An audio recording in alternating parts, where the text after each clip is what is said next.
She got dumped while pregnant by her billionaire CEO ex. He had no idea she was about to inherit a fortune.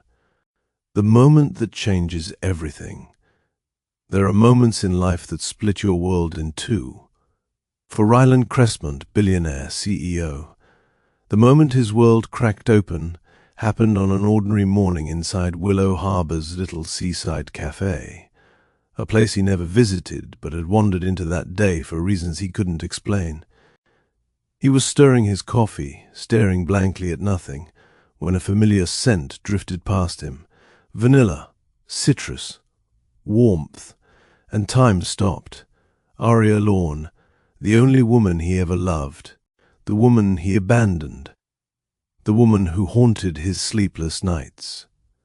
He opened his mouth to speak. Then his eyes fell to the curve of her belly.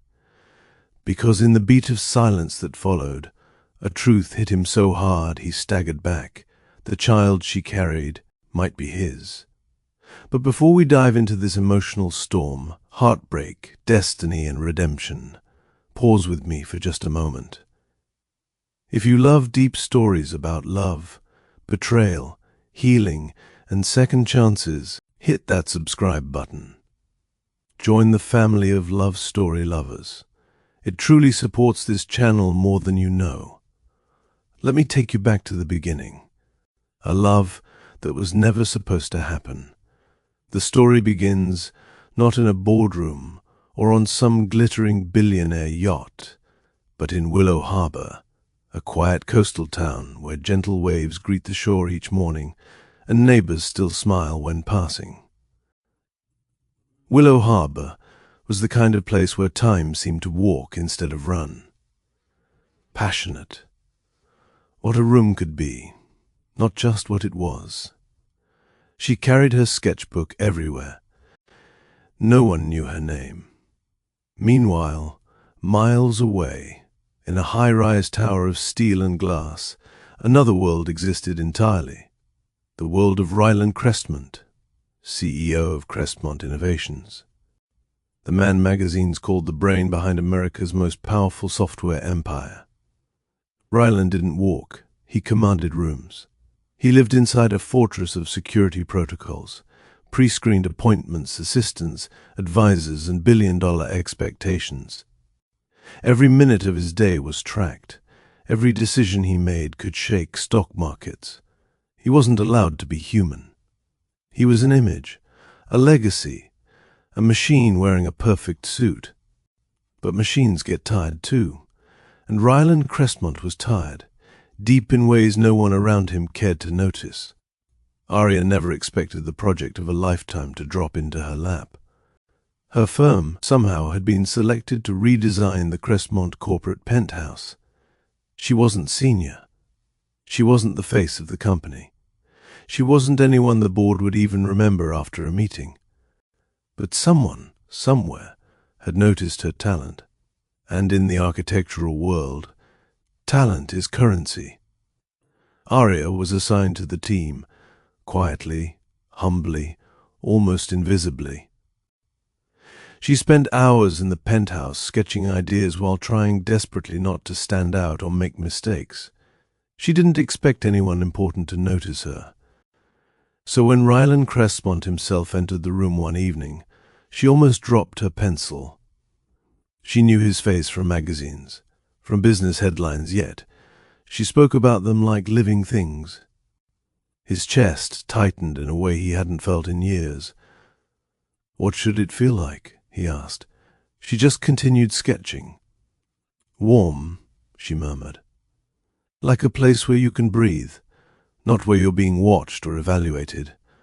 A place where a person can simply exist." Ryland stared at her. How did she know? How could she describe the very thing he'd craved without ever saying a word? He didn't even realize he had stepped closer, or that he was smiling. A real smile, not the rehearsed corporate kind, and Aria, without realizing it, had just opened a door inside his heart, when connection turns into something else. Their meetings grew longer, not because they needed the time, but because neither wanted the moments to end. Ryland found himself looking for her at odd hours. He would check which floor she was working on. He would reroute his schedule just to accidentally pass by. She reminded him. And she tried not to fall. She tried to ignore the way he softened when he talked to her, the way he listened, truly listened, to her thoughts. She tried to ignore the way he looked at her, like she was the only real thing in a world built from glass. But a heart can only resist so long. The evening that changed everything, it was late. The city lights shimmered outside like fallen stars. Arya stood on the rooftop terrace reviewing lighting plans. Ryland walked out moments later. Jacket off, sleeves rolled up, hair slightly tousled like he'd been running his hands through it all day. He stood beside her. Close, too close. "You work too hard," he murmured. A loose strand of hair fell across her cheek. His fingers brushed her skin. She shouldn't want him to. But under the glow of the city, with the wind brushing past them and his eyes drawing her in like gravity, a love that blossomed in secret. Every powerful man has secrets. Ryland Crestmont's was Arya, not because he was ashamed, but because he wanted to protect her. The world would devour someone like her, too pure, too unprepared for the brutality of wealth. So they built something quiet. He learned what tea calmed her.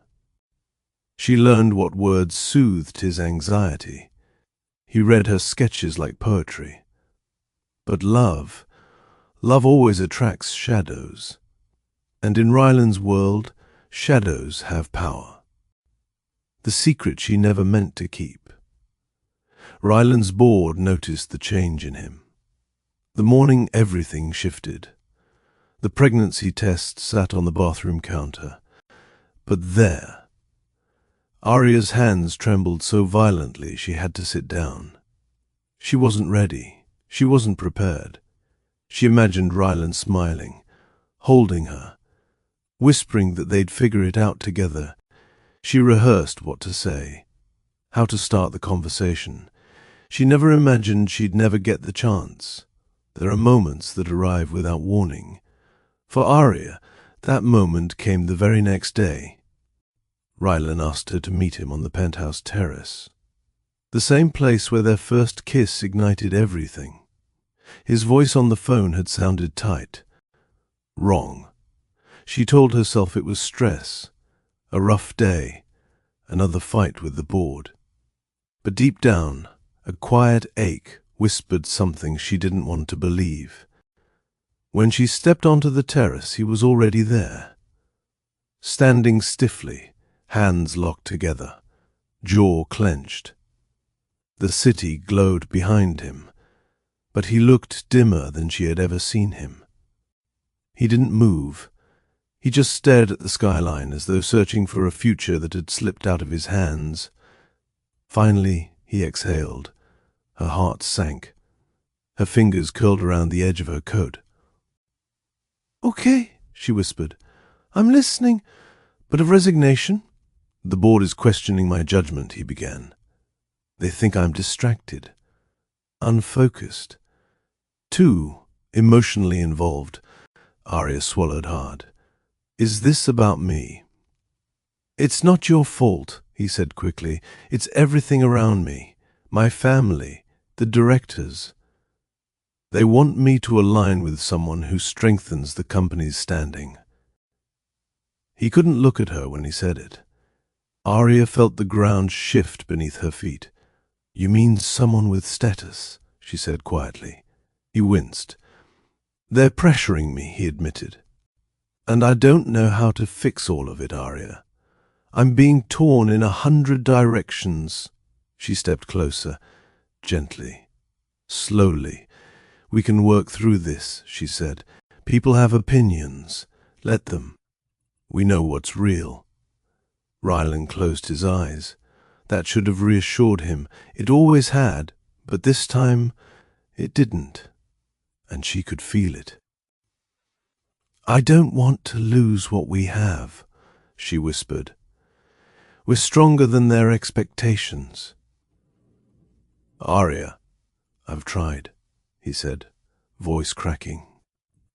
"I've tried to fight them, but the harder I push, the worse it gets. My leadership is being questioned. Investors are watching everything I do. I'm being told that continuing this relationship will destabilize everything I've built." Her chest tightened painfully. "And what about what we're building?" He shook his head, but in agony. "I can't drag you into this," he said. "My world will swallow you whole." "I'm not afraid," she whispered. "I am," he said. The 3 words sliced deeper than any accusation. He wasn't rejecting her. He was surrendering to fear. The silence between them thickened. Cold wind swept across the terrace. Her throat ached. Her eyes burned. "Rylan," she breathed. "Don't do this." He stepped closer. So close. She could feel his unsteady breath. His hands trembled as he lifted one to her cheek. "I care for you more than I've cared about anything in a long time," he murmured. "But I don't see how we can keep going. Not with the pressure closing in, not with the expectations collapsing around us." Her voice cracked. "So you're choosing them over us?" His jaw clenched. "I'm choosing what I know, what I can control. What keeps you safe from the chaos my life brings. I don't need protection," she whispered fiercely. "I need honesty. I need you." A night that felt endless. Arya curled into herself the moment she got home. The room felt too silent, too empty. She pressed a hand to her stomach and closed her eyes. "I'm so sorry," she whispered to the tiny life inside her. "I tried." Tears slipped down her cheeks, not loud, not dramatic, just steady, measuring the depth of everything she had lost and everything she now had to become. She thought of Rylan holding her, opening up in ways few people ever saw. The man she loved still existed somewhere inside him. But the one who left her tonight, that was the man his world forced him to be. She cried until exhaustion claimed her. The decision that shaped everything. Morning light crept into the apartment. Arya sat on the couch, wrapped in a blanket, eyes red but resolute. She whispered to her unborn child, "I will raise you with love, with warmth, with stability. Whether your father stays in our lives or not, you will never feel unwanted, never feel small, never feel alone. Strength." A soft, quiet determination. She would build a future for her baby. She would create a home filled with kindness. She would choose resilience over heartbreak. Rylan had walked away, but she would not collapse. She pressed a hand to her belly again. "We'll be okay," she murmured. The words weren't a promise yet. The letter that changed destiny. It arrived 3 days later. A crisp envelope. He wouldn't use a law firm. Marble tiles so polished they reflected the ceiling. Quiet halls that smelled faintly of sandalwood and formality. Her pulse was loud in her ears, but her mother's gentle squeeze steadied her. Arya nodded, though confusion still clouded her thoughts. She hadn't imagined the letter. Someone had truly summoned her. She was led down a hallway into a private office. Behind the desk sat an older man with silver hair, deep-set eyes, and a calm, measured presence. He stood the moment she entered. "Miss Arya Lorne," he greeted gently. My name is Benjamin Weaver. Thank you for coming. Arya sat slowly. Her mother remained close, protective. Benjamin folded his hands. I'm sure this has come as a surprise, he said, but I need you to listen carefully. What I am about to share is both delicate and significant. But out of respect for the weight of what he was delivering, the words barely made sense. My. What? She whispered. Benjamin nodded with a solemn expression. You were adopted as an infant. Your adoptive parents, your real parents in love and upbringing, were never given the identity of your biological family. That information was sealed by Aldrich himself for reasons he regretted deeply in his final years. Her mother touched her arm softly. Her eyes were full and warm, not shaken. Sweetheart, she murmured, I didn't know either. We only knew your biological mother couldn't raise you. Arya nodded slowly, her mind spinning. A lineage she never knew, Benjamin continued with practiced care. Aldrich Montclair came from a long-standing family whose estate spans generations. He spent years searching for the child his daughter gave up, for you. When he found you, he was already ill, but he insisted on amending his will immediately. This is a letter he wrote for you. Her hands trembled as she accepted the envelope. Her name was handwritten across the front in elegant, steady script. And her world shifted. The letter. My dear granddaughter, you do not know me, and that is my greatest regret. Your mother was young when she had you, overwhelmed and unsupported. The decision to place you for adoption was made under pressure, not from lack of love, but from lack of power. I failed her in that moment. I failed you both. But once I learned of your existence, I searched, and when I found you, I saw a young woman with strength in her eyes, creativity in her hands, a spirit I recognized instantly. I could not give your mother the life she deserved, but I can give you the legacy she never had the freedom to claim. You come from a line of makers, dreamers, and leaders. I hope this inheritance gives you the space to pursue every vision and every purpose in your heart. And if life has blessed you with a child, know this. My fortune is theirs as much as it is yours. Remember, Arya, you were wanted. You always were. Arya's tears fell silently, not from sadness, but from a tenderness she had never known she needed. Her mother wiped her cheek gently. Oh, sweetheart, you were loved long before today. Benjamin waited respectfully before speaking again. Aldrich designated you as his sole heir, he said. His estate includes multiple properties, financial assets, and a trust fund designed to support you and future generations. Arya blinked, overwhelmed.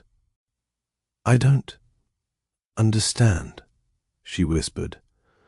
Why me? Because, Benjamin said softly, your grandfather believed you deserved freedom. He wanted you to have choices he didn't give your mother, and he believed you would honor the legacy with compassion. Her fingers pressed lightly against her stomach, as if responding to everything unfolding, a word that suddenly carried immense weight. A transformation begins. Estate details. She placed her hand over her belly again. You will never doubt your worth, she whispered. Not once. Across the city, a different kind of unraveling while Arya's life expanded in ways she never predicted. Rylands was beginning to fracture. He threw himself into work, longer hours, colder meetings, faster decisions, but everything felt wrong. He wasn't sleeping, he wasn't eating well. His focus cracked in places he had never experienced. He kept reaching for his phone, only to stop himself. What would he even say? I'm sorry, I made a mistake. I broke the only heart that felt like home to me. None of the words were enough. His assistant noticed he was off. His leadership team noticed he was tense. His mother noticed nothing at all. She only continued pushing him toward predetermined alliances. And still, he thought of Arya. Every day, every night, the sound of her laugh, the way she looked at him like he was human, not a symbol.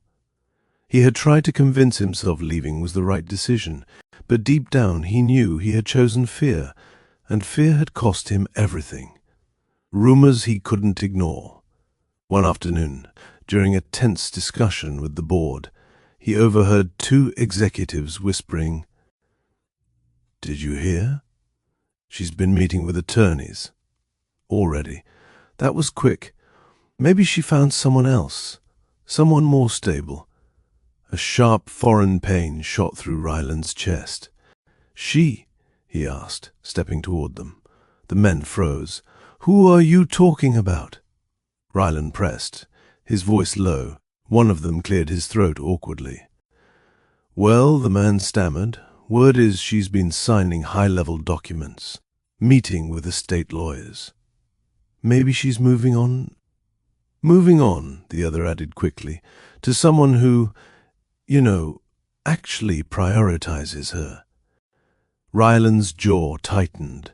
He walked away before he said something he couldn't take back. He didn't know the truth, not yet.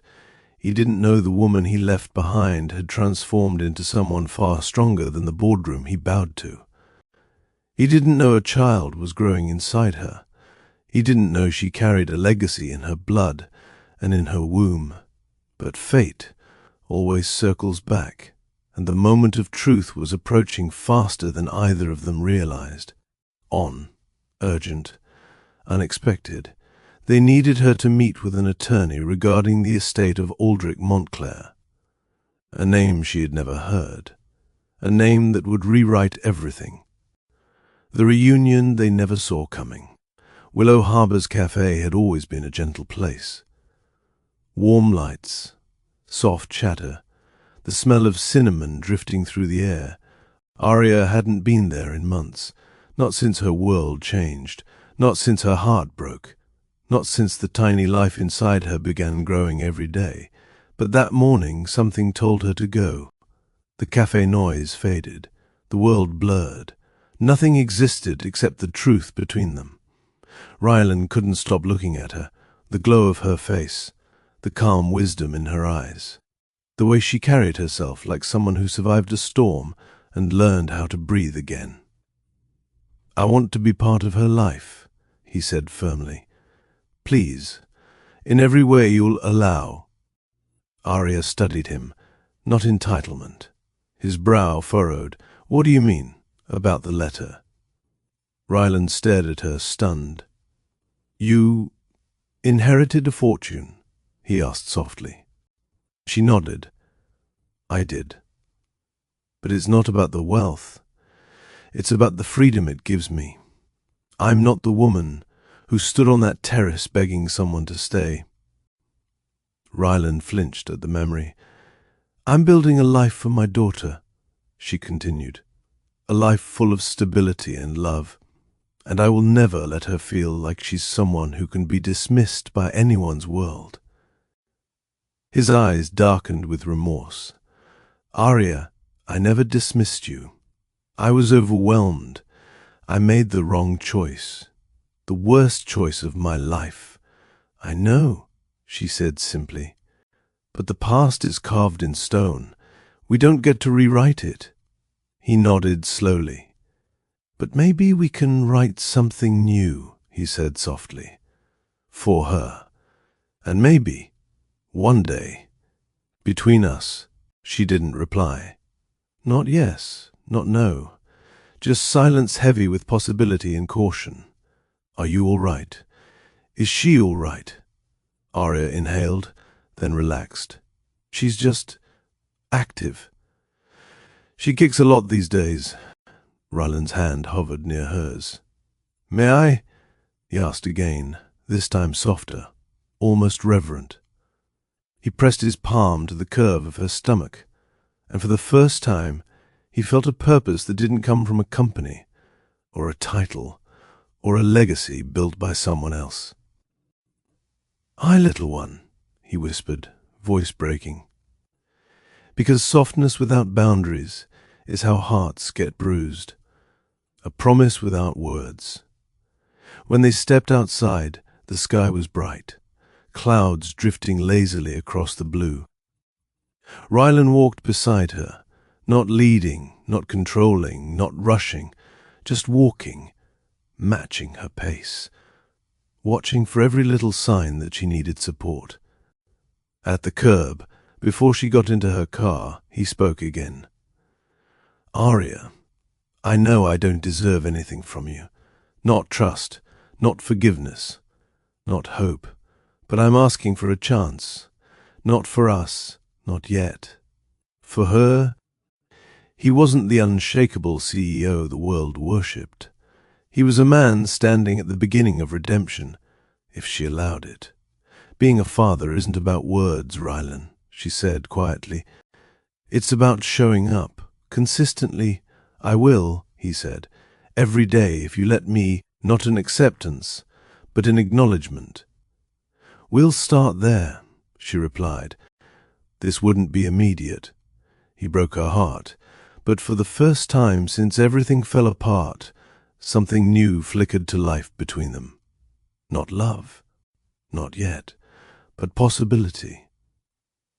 A slow burn rekindling time has a way of revealing character, not through grand declarations, but through the quiet choices made day after day. And Rylan understood that if he wanted to be part of his daughter's world, and even stand near Aria's heart again, he had to show up. Not once, not twice, but continuously. No excuses, no disappearances, no fear-driven retreats. So he began with consistency. The first step, presence. When Aria invited him to the next appointment, she did it cautiously. He wasn't. He arrived 15 minutes early, waiting outside the clinic with a nervous energy that surprised even him. When Aria stepped out of her car, he straightened immediately. "You're early," she said, eyebrows lifting slightly. "I didn't want to miss anything," he replied. She didn't say it, but something softened in her chest. Inside the room, as the doctor applied gel to her belly and the screen flickered to life, Rylan reached for Aria's hand. When their daughter's heartbeat filled the room, because trust isn't given freely after heartbreak. It is earned one moment at a time, and today, Rylan earned one. Small acts that mattered. He didn't try to impress her with expensive gifts or dramatic gestures. Instead, he cooked for her when she was too tired to stand. He listened when she vented about swollen feet and sleepless nights. He held a trash bag open when morning sickness caught her off guard. He researched baby products until he understood more than any online guide. He stayed up late assembling the crib, reading every step carefully so she wouldn't overwork herself. One evening, while she rested on the couch, back aching from the weight she carried, Rylan knelt behind her without being asked. "Here," he murmured gently. "Let me help." His hands massaged her shoulders with careful pressure. Thoughtful, never intrusive. Aria sighed deeply, her tension melting. "You don't have to do this," she whispered. Learning to laugh again, slowly their conversations shifted. From logistics to memories, from tension to comfort, from silence to laughter. One afternoon, as they painted the nursery, a soft splash of pastel pink splattered onto Rylan's cheek. He froze. Aria's eyes widened. "Sorry. Oh no, I didn't mean—" And then he laughed, a deep, warm laugh she hadn't heard since the early days of their romance. You missed the wall, he teased. She blushed. The color rising in her cheeks brightened the entire room more than the paint on the walls. Ryland dipped his brush. Should I get even? Arya gasped. Don't you dare. He grinned. It wasn't the grin of a CEO, not the grin of a man used to power. It was the grin of someone rediscovering simple joy, someone rediscovering her. She rolled her eyes, fighting a smile. Their daughter kicked as if joining the playful moment. And for a brief second, their small family already felt complete. A night of quiet understanding. It happened on a calm evening. Arya sat bundled on the porch, watching the moon drift through the sky while cradling her belly. Her feet were swollen, her muscles sore, but the quiet night soothed her. Ryland stepped outside holding a blanket. You'll get cold, he murmured, draping it over her shoulders. He didn't leave. Instead, he sat beside her, close but not too close, a respectful, careful closeness. They listened to the night sounds, the soft whisper of waves in the distance, crickets humming in the grass. Arya, he murmured after a long pause, I think about that day, the terrace, every night. She didn't look at him. I replay every moment, every word I said, and I realize now that fear wasn't protecting you. It was destroying everything that mattered. She inhaled slowly. Her hand cradled her belly instinctively. You didn't just lose me that day, she said quietly. You almost lost her too. His head lowered. I know, he whispered. Silence stretched between them. Not awkward, not tense, just honest. I want to be someone she can rely on, he said. Someone who shows up. Someone who doesn't run. Arya finally turned toward him. Her eyes weren't angry. He drove her to check-ups. He stocked her fridge when she was too tired to shop. He repaired things around her home without being asked. He called nightly to make sure she was resting. He even read aloud to their daughter, hand warm against Arya's stomach, voice wrapped in awe. Not because she needed him. A moment of tenderness one evening. Arya struggled to get comfortable. Her back hurt. Her stomach felt tight. He didn't freeze. He didn't collapse. Completely. Unconditionally. And Arya, overwhelmed by pain and emotion, allowed herself to lean into him. Just for that moment. The birth that changes everything. Labor isn't gentle. It doesn't knock politely, or arrive at a convenient time. Ryland, she whispered. It's okay, he murmured, taking her arm. I'm here. We're going now. Ryland kept one hand on the wheel, and the other reaching for her whenever he could, speaking softly between her breaths. Wind rushed past the windows. The night streets were quiet, glowing under street lamps. Ryland's eyes darted between the road and her trembling form. The pain came in waves, but he rode each one with her, counting, breathing, comforting. When they reached the hospital, he parked hastily, ran around to her side, and helped her out with careful strength. Nurses rushed over with a wheelchair. Are you the father? One of them asked. Ryland didn't have time to explain the complicated truth, and for the first time, the word father felt like a calling. Arya didn't correct him, not when she needed him so deeply. Inside the delivery room, the room filled with bright lights, the scent of antiseptic, and the organized chaos of medical urgency. Arya gripped the rails of the bed as the contractions intensified, her breath coming in sharp bursts.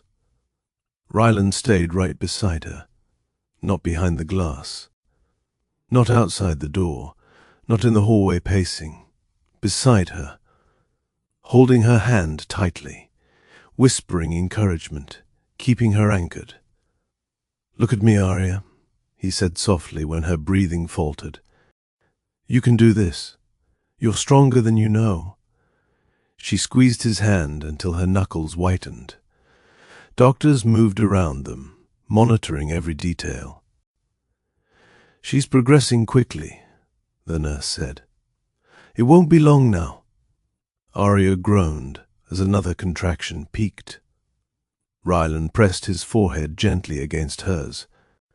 "You're not alone," he whispered. "I'm here. I'm not going anywhere."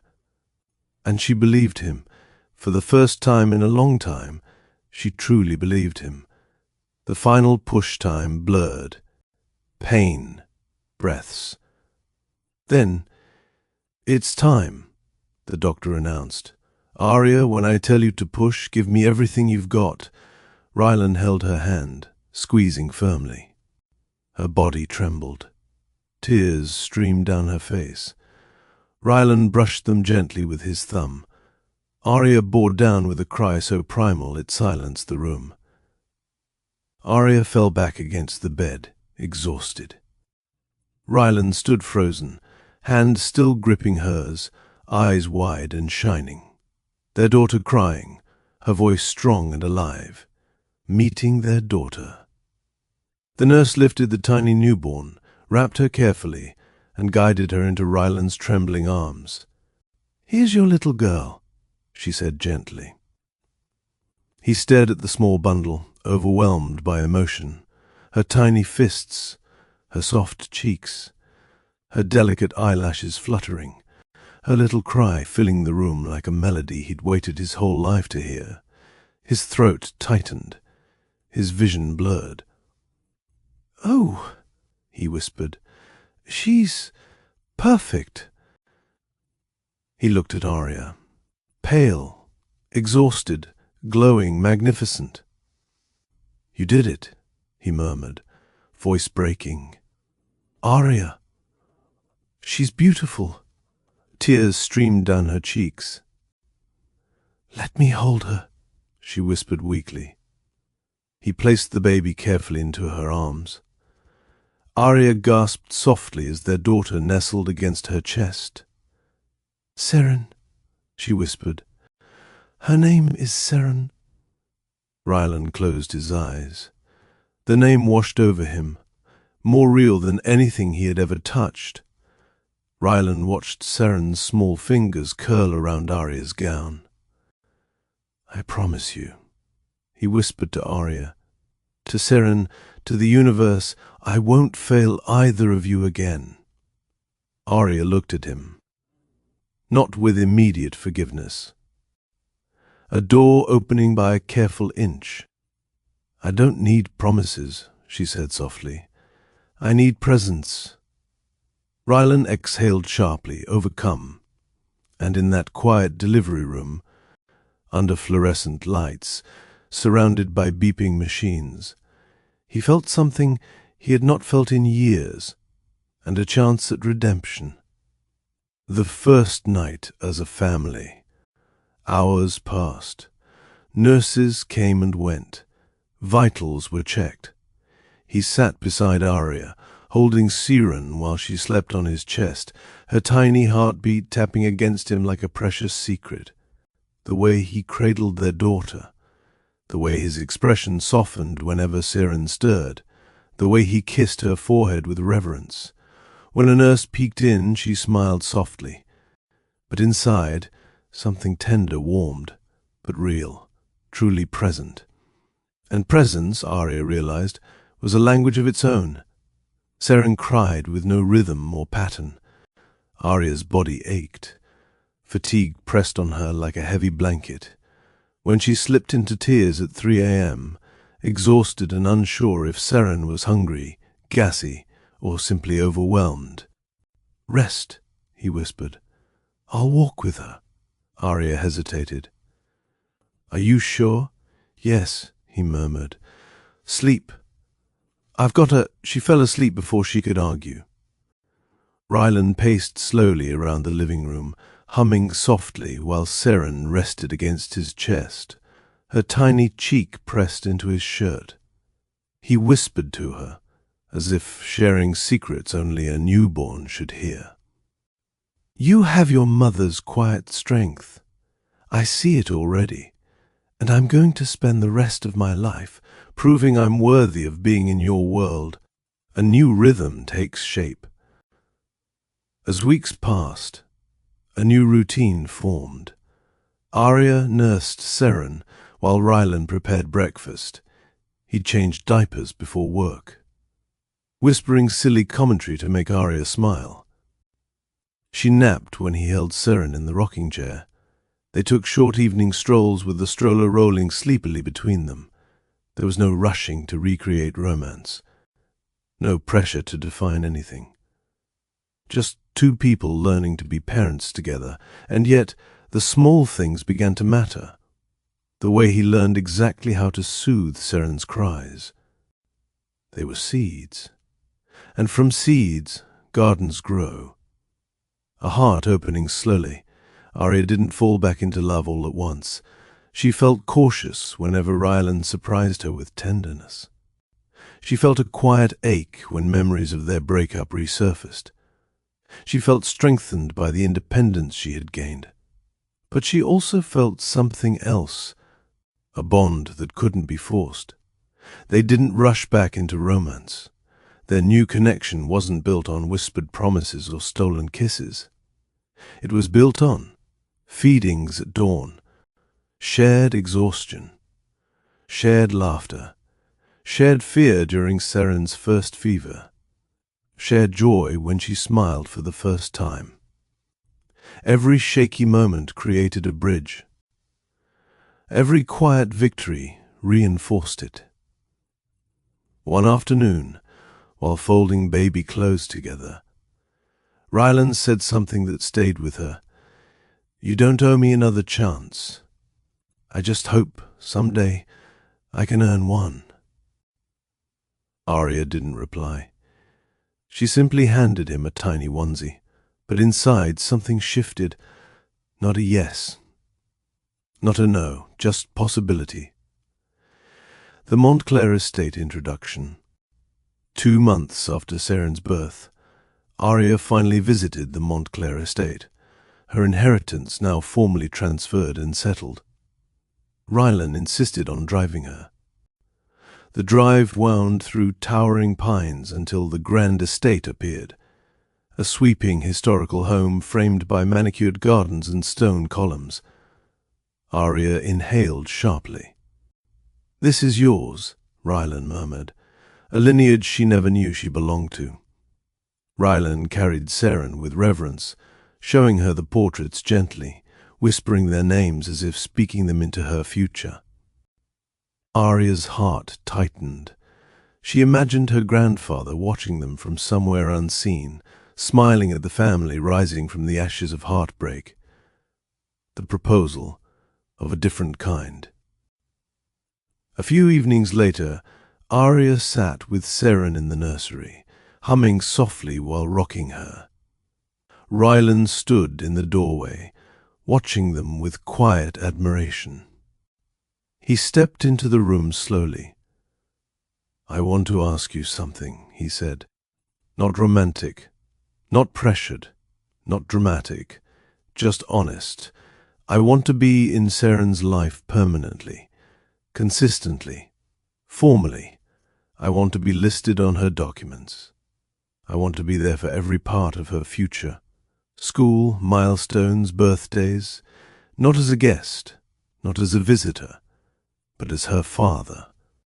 He waited, not demanding, not rushing. Finally she nodded. The night everything changed, 4 months after Seren's birth, on a warm spring evening, Arya found herself on the rooftop terrace. The same place where they first kissed. The same place where their hearts broke. The same place where everything began. She held Seren in her arms, watching the sky melt into a sunset of soft roses and gold. Footsteps approached behind her. He carried a blanket and set it gently on the ground, motioning for her to sit. He sat beside her, close enough to feel his warmth, far enough to respect her space. Siren rested between them, cooing at the colors in the sky. Rylan let the moment breathe. Let the silence be full instead of empty. Then he turned to Arya. "You changed me," he said softly, "not with pressure, not with expectation, but with love. I didn't know how to receive at the time. I know I hurt you," he continued. "I know I broke something precious, and I've spent every day trying to rebuild myself into someone worthy of this family." Rylan took a slow breath. "I'm not asking to go back to the beginning," he said. "I'm asking to start again, gently, patiently, respectfully." She looked down at Siren's tiny hands, the man who grew, and took her hand. This time, Arya didn't pull away. Years later, the proposal done right, it didn't happen quickly. It happened steadily, the choice to love again. Arya and Rylan didn't succeed because they were flawless. Sometimes it's showing up at 3 a.m. with a warm bottle and tired eyes.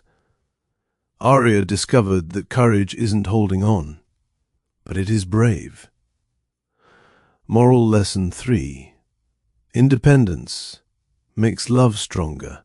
Arya's strength didn't come from the inheritance. Her emotional backbone. Love isn't about where you start. It's about how you rise after falling. Family, until next time, stay strong, stay hopeful, and always choose love.